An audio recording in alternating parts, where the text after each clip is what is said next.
So this one time I was at a party, and this guy was handing out brownies, and I ate one because I was hungry. And about an hour or so later, I started feeling kind of funny. I started feeling really heavy, you know, like my arms weighed 100 pounds each, and I started kind of sensing things. Like I saw halos around people, and if I looked at this blue wall, I could suddenly taste bubblegum. And when this dude introduced himself to me as Kevin, I suddenly heard this like Baptist choir singing out of nowhere. I took a drink of soda and I just saw like orange flashes all over the room. For a brief moment at that party, I developed temporary synesthesia. That's the only thing that can explain that. Oh.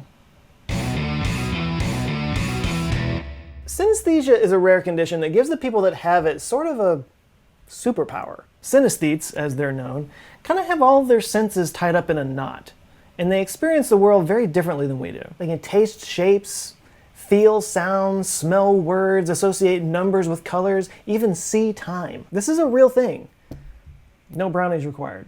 One of the most common types of synesthesia is called grapheme-color synesthesia. These are people who see different letters and numbers as colors. Individual letters and numbers are often called graphemes, and that's graphene with an M, not an N, not the amazing super material. The color combinations are different for different synesthetes, but there are some commonalities that you see, like for example, the letter A is often seen as red, like the scarlet letter. Another type is called chromesthesia, and this one people see sounds as colors. Different common sounds like dogs barking, dishes clanging, things like that can create fireworks of color and shapes in front of them.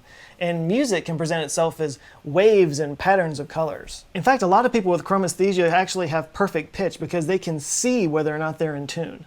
That's kind of cool. And these visual perceptions often go by the term photisms. As you can tell from the previous two, a majority of synesthesia is involved with color, seeing colors associated with different things. But even more interesting to me are people who see number sequences as points in space. For example, the number 1 might be really far away and the number 2 might be closer up, and so on. This is called spatial sequence synesthesia, or SSS, also called snake people, these synesthetes. People with this condition often have incredible memories because they can see and visualize information in 3D space. It kind of reminds me of the memory palace trick that stand-up comics and public speakers use, where you picture yourself in your home and you associate each room in your home with different parts of your speech or different bits in your routine, and then you just mentally walk through that space and you follow it along, and it makes sure that you don't miss anything. I also read that these people can experience time spatially, like they actually see the date and time around them in space. I want that! People with auditory tactile synesthesia can feel sounds. Like if you hear certain sounds, it can create different sensations in your body, like tingling in your fingers or a pinching in your legs. Some people have associated with this with ASMR phenomena, which we all know about. Or maybe you identify the letter R as a young boy who likes to run. Or the number 7 as an old man with rabies. Or a square as a plumber who jumps on turtles. These are examples of ordinal linguistic personification, or OLP. Synesthetes with OLP often associate numbers and letters with characters, with genders and ages and professions and all that. And this is commonly also associated with other types of synesthesia, like the grapheme-color synesthesia. People with misophonia often experience emotions, especially negative emotions, when associated with different sounds. This doesn't sound fun. It's thought to be caused by an unusual connection between the auditory module of your brain and the limbic system, which can send people into fits of terror at certain sounds. You know, like my dog when the doorbell rings. Or me when the doorbell rings. Did I order something from Amazon? All joking aside, if the sound of the microwave bell going off sent me into some kind of panic attack, that sounds awful. This next one is about as close to a superpower as I've ever heard of, and it's called mirror touch synesthesia. People with this condition actually have a way of feeling what somebody else is feeling. Like if you saw someone else getting a pat on the back and you felt a pat on your back. Creepy, but kind of like mind reading? People with this form are said to have really high levels of empathy. In other words, their mind empathizes with other people so much that it tricks them into feeling what they're feeling. This is also thought to be related to mirror neurons, which is a fascinating subject all its own, but basically we have neurons in our brain called mirror neurons that cause us to mirror what other people are doing. It's a whole social thing. And last but not least is lexical gustatory synesthesia. As the title of this video suggests, there are people who can actually taste words. Like the word balloon might taste like bubblegum, or the word robot might taste like oranges.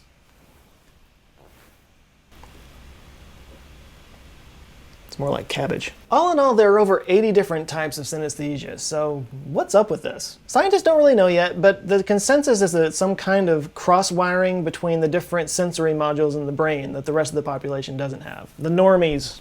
The norms. And while there have been some studies that show a correlation between synesthesia and autism, many people with synesthesia greatly benefit from it. As you can imagine, artists gain a lot of inspiration from having synesthesia, and some people, like I mentioned earlier, get almost superhuman memory out of it. Famous scientists like Nikola Tesla and Richard Feynman were thought to have it, as well as some musicians like Billy Joel, Pharrell Williams, Itzhak Perlman, and Richard James from Aphex Twin. Okay, that's a super group I would pay to see. It's believed that roughly 4.4% of the population has this.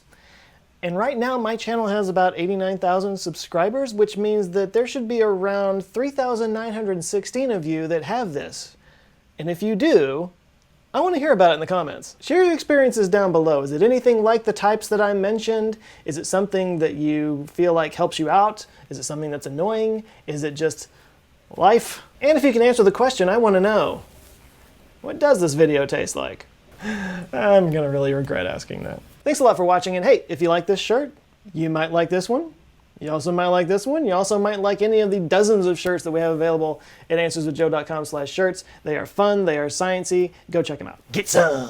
Also, if you enjoy what I do on this channel and you would like to support it with a tiny monthly donation, you can go to patreon.com/answerswithjoe and get all kinds of behind-the-scenes videos and secret stuff that nobody else gets to see. This has been Random Thursday. I hope you guys enjoyed it. If you did, please like, share, and subscribe. Leave me comments down below. Tell me what you think. And in the meantime, have an eye-opening rest of the week, and I'll see you on Monday. Love you guys. Take care.